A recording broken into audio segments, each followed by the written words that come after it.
है ना। प्रौद्योगिकी सुधार क्या था?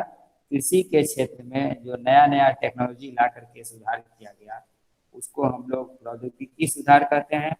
और यह मुख्य रूप से 1960 और 70 के दशक में आया था। इसका संबंध ग्रीन रेवोल्यूशन से है, हरित क्रांति से। और एक श्वेत क्रांति जिसमें दूध का उत्पादन बढ़ाया गया था, तो इससे इसका संबंध है। इसको हम लोग पैकेज टेक्नोलॉजी के नाम से भी जानते हैं। जो प्रौद्योगिकी सुधार हुआ उसको हम लोग पैकेज टेक्नोलॉजी के नाम से भी जानते हैं, क्योंकि इसमें एक तरह का कई चीज था। मैंने आपको बताया था, HYV सीड, केमिकल फर्टिलाइजर, है ना, सिंचाई का उपयोग, तो यह सब चीज़ों का इस्तेमाल किया गया था, मशीनों का इस्तेमाल।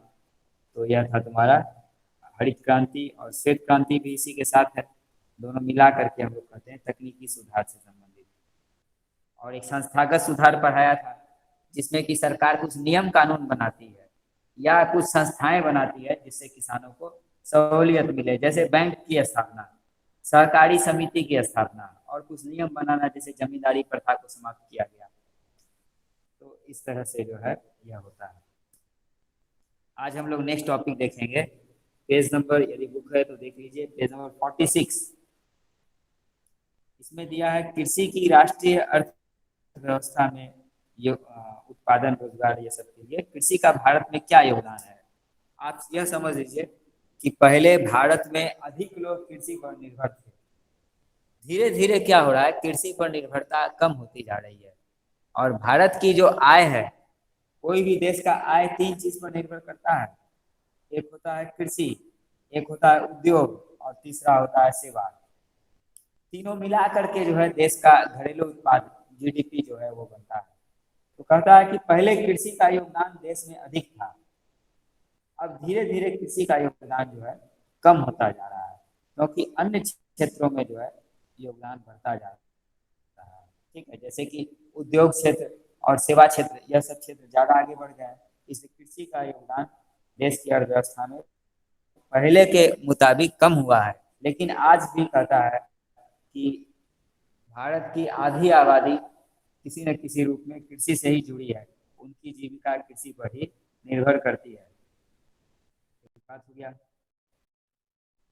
अब सरकार ने भी कुछ अन्य चीजें भी स्थापित की है ताकि कृषि को और आधुनिक बनाया जाए, जैसे एग्रीकल्चर रिसर्च सेंटर, खेती के क्षेत्र में अनुसंधान किया जाए, वैज्ञानिक लोग जो है नया नया किस्म का डेवलप करें, उसके लिए अलग अलग कृषि विश्वविद्यालय का स्थापना करना। तो यह सब भी सरकार ने किया है। अब एक दिया है तुम लोग को टॉपिक, वो तुमको पेज नंबर 46 का लास्ट पैराग्राफ है। पेज 46 का लास्ट पैराग्राफ, इसमें ये बताया है कि कृषि के क्षेत्र में वर्तमान समय में कुछ चुनौतियां हैं। ठीक है, जो भारतीय किसान फेस कर रहे हैं। तो भारतीय किसान क्या चुनौतियां फेस कर रहे हैं, ठीक है। तो इसमें तुम लोग देखो, ये टॉपिक तुमको आगे चल के खाद्य सुरक्षा के अंतर्गत भी अलग अलग जगह मिलेगा कि भारत में कृषि का क्या क्या समस्याएं हैं, क्या क्या प्रॉब्लम है। तो ये थोड़ा मिक्स करके दिया है। तो अभी हम इस पोर्शन से बताते हैं जो पेज नंबर 46 में दिया है तुमको, और आगे तक दिया है। तो इसमें बताया है कि कृषि के क्षेत्र में किसान लोग क्या चुनौती फेस कर रहे हैं, या क्या चुनौती उनके सामने है। तो इसमें देखो, पहला चुनौती, कृषि में विकास दर कम हो रही है ना। विकास दर का मतलब होता है कोई भी क्षेत्र पिछले साल के मुकाबले अगले साल कितना ग्रो किया। तो खेती का ग्रो कम हो रहा है, कई बार माइनस में हो जाता है। तुम लोग किताब का एक टेबल देखोगे तो उस टेबल में भी दिया है, उद्योग और सेवा में जो है वृद्धि दर का परसेंट वो अधिक है, कृषि में वृद्धि दर कम है। तो कह रहा है कि यह एक समस्या है कि भारतीय कृषि में विकास दर जो है कम है। दूसरा चुनौती, दूसरा है अंतरराष्ट्रीय प्रतिस्पर्धा। ठीक है, अंतरराष्ट्रीय प्रतिस्पर्धा का मतलब हुआ कि किसान लोग जो है, उन लोगों को पहले तो अपने ही देश में उसको सामान बेचना पड़ता था, भारत का सामान भारत में बिकता था। आजकल दूसरे देश से भी सामान आ जाता है, तब उसमें फिर भारतीय किसानों को दिक्कत होती है ना। तो अंतर्राष्ट्रीय प्रतिस्पर्धा होती है दूसरे देश से सामान आने से, और यदि सस्ता सामान दूसरे देश से आ गया तो भारतीय किसानों को और समस्या हो जाती है। तो यह एक अंतर्राष्ट्रीय प्रतिस्पर्धा भी एक बहुत बड़ा चुनौती है। तीसरी एक किसानों के लिए जो बड़ी मुश्किल हो गई है वह यह कि उर्वरक पर सहायकी कम हो गई है।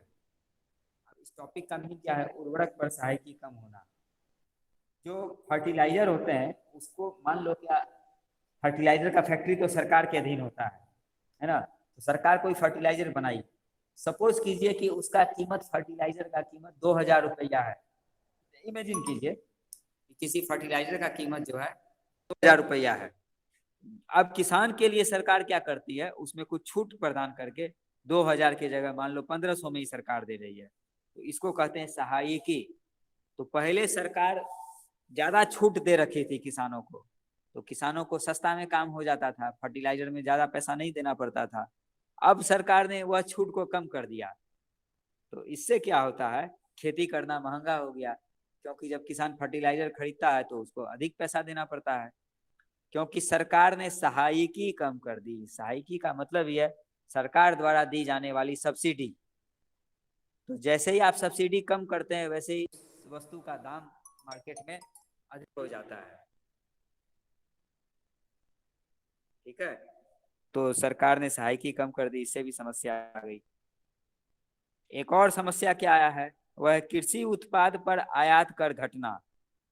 आयात कर घटना का मतलब होता है कि जो विदेश से सामान आता है, ये तो पहले ही बता दिया, विदेश से जो सामान आते हैं उस पर सरकार ने टैक्स घटा दिया, तो विदेश का सामान आराम से इंडिया आने लगा, और इससे भारतीय किसानों को समस्या हो गई, है ना, क्योंकि उनका सामान कंपटीशन में आ गया।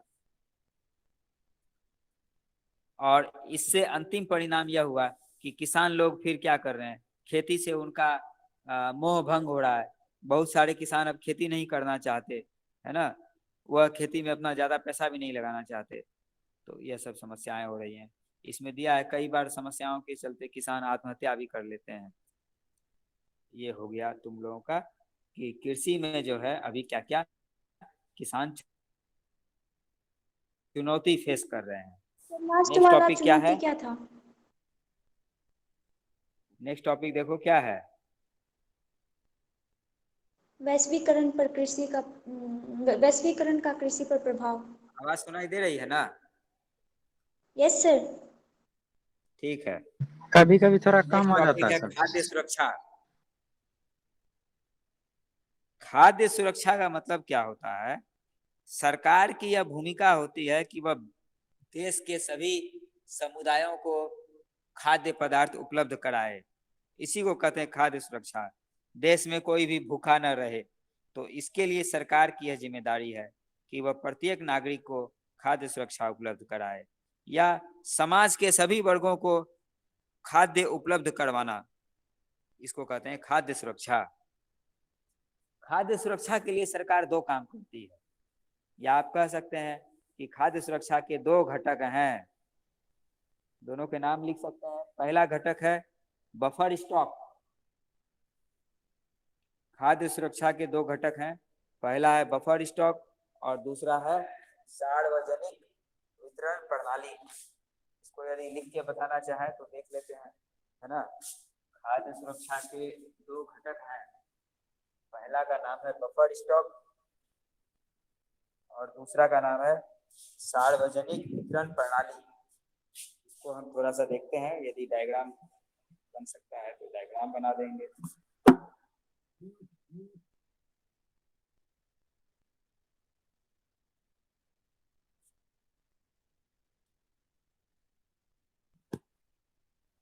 खाद्य सुरक्षा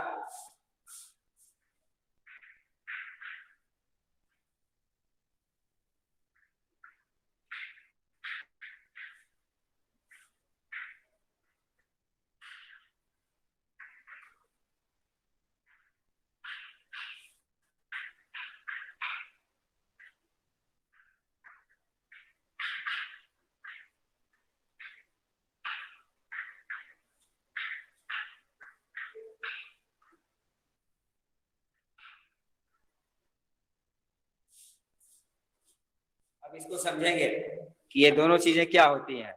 बफर स्टॉक और सार्वजनिक वितरण प्रणाली। सरकार क्या करती है, देश में अनाज को सुरक्षित रखती है, उसका भंडार करती है, इसको कहते हैं बफर स्टॉक। आपको पता होगा जैसे एफसीआई होता है, एफसीआई के गोडाउन होते हैं, तो ये सब वही करते हैं, अनाज को सुरक्षित रखते हैं, किसानों से खरीद लेते हैं, तो उसको बफर स्टॉक कहा जाता है।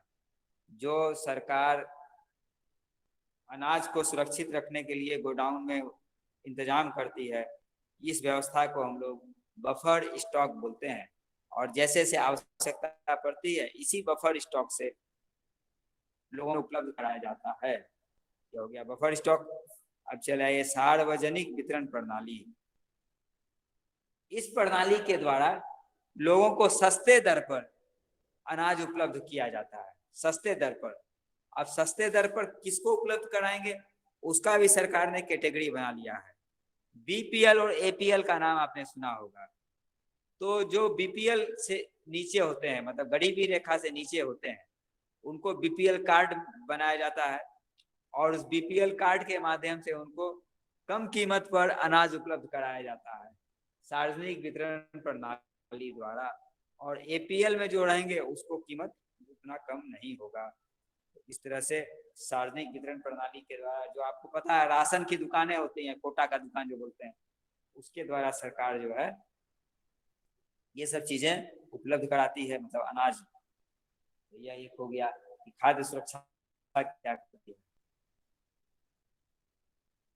अब कहता है कि खाद्य सुरक्षा को बढ़ाने के लिए और क्या क्या किया जा सकता है।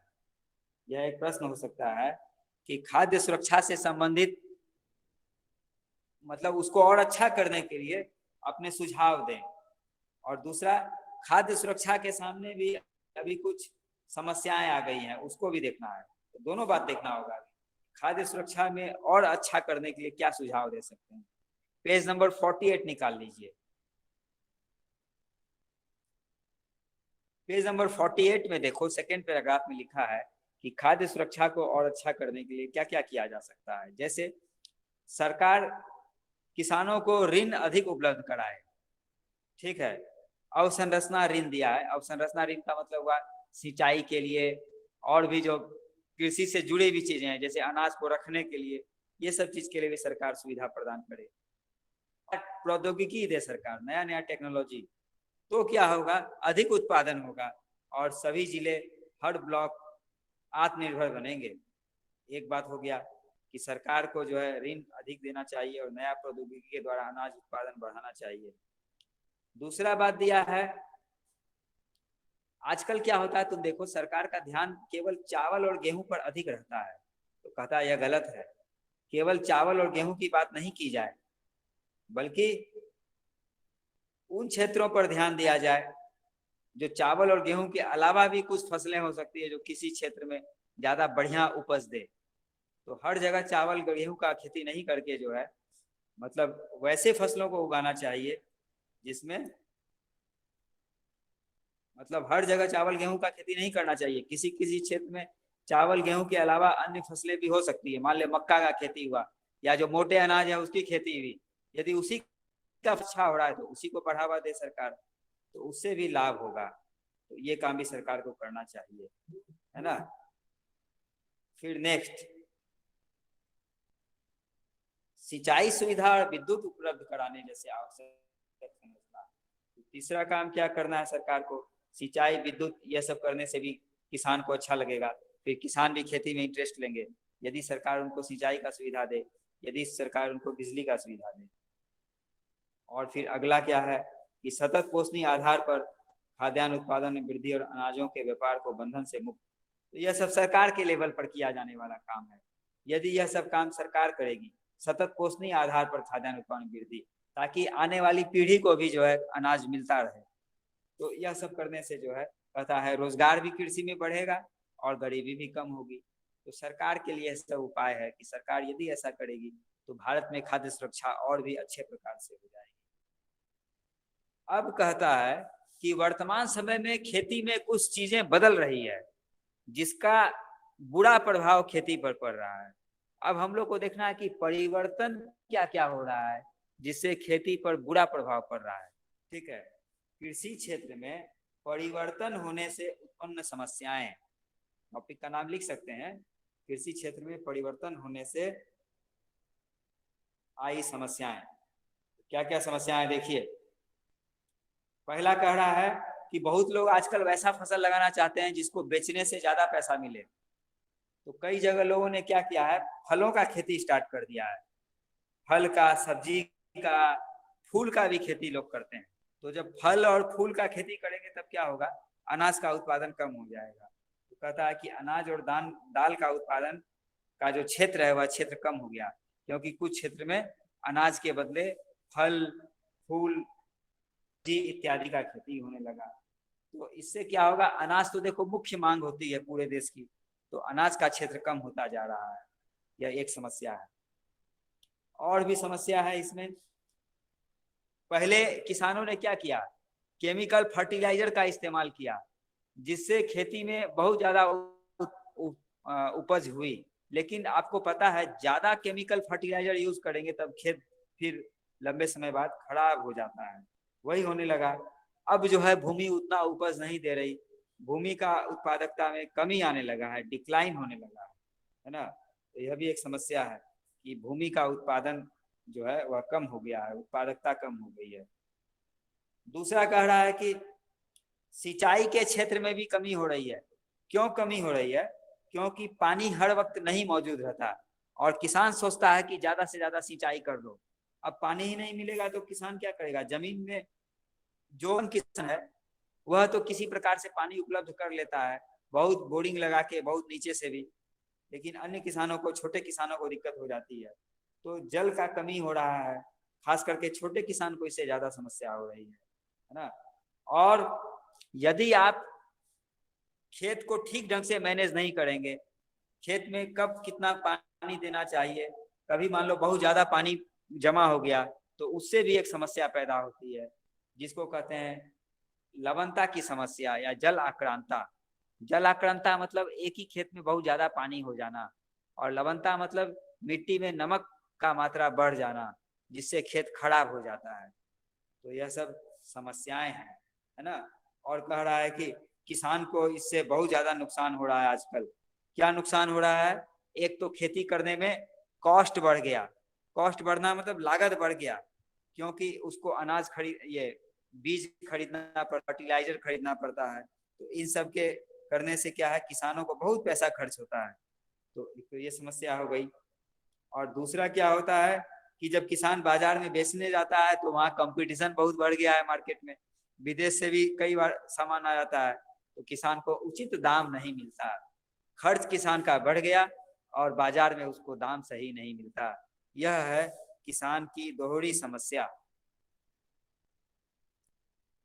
इसके बाद दिया है वैश्वीकरण की चुनौतियां। लास्ट टॉपिक है शायद कि वैश्वीकरण से क्या क्या प्रभाव पड़ा है। तो इससे भी कुछ प्रभाव अनुकूल पड़ा है और कुछ प्रभाव प्रतिकूल पड़ा है। अनुकूल प्रभाव क्या पड़ेगा कि जो नया नया टेक्नोलॉजी है वो आ रहा है इससे, और प्रतिकूल प्रभाव यही सब पड़ेगा कि जो, हेलो, हाँ सर, ऑनलाइन क्लास ले रहे थे।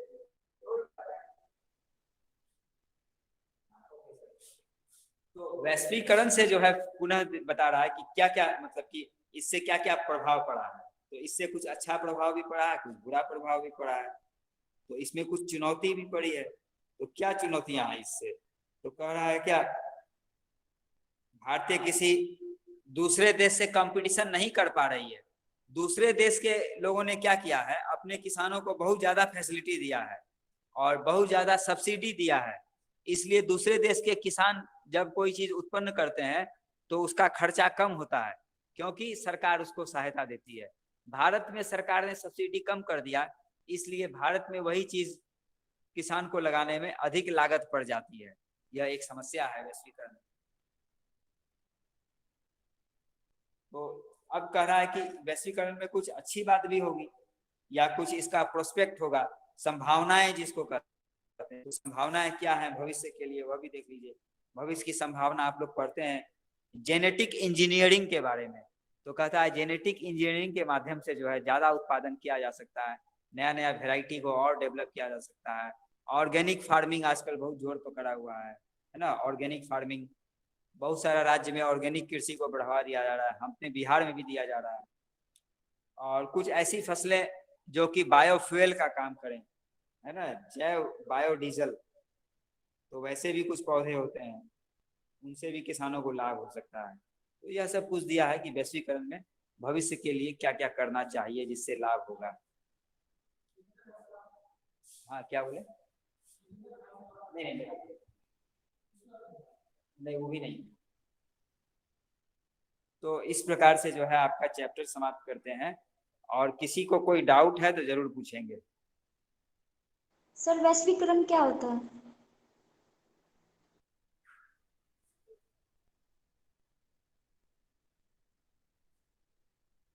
आप लोग कोई भी प्रश्न एक्सक्यूज मी चाहें तो सर। पूछ सकते हैं इसमें। सर वैश्वीकरण क्या मतलब क्या होता है? हेलो, ये सर वैश्वीकरण का आवाज अर्थ क्या नहीं आ रहा होता है है? क्लियर? सर वो पूछ रही है वैश्वीकरण का अर्थ क्या होता है? हाँ सर वैश्वीकरण का अर्थ क्या होता है? अच्छा अच्छा, वैश्वीकरण का अर्थ, तुम्हारी आवाज तो बहुत कम आ रही है, चलो कोई बात नहीं।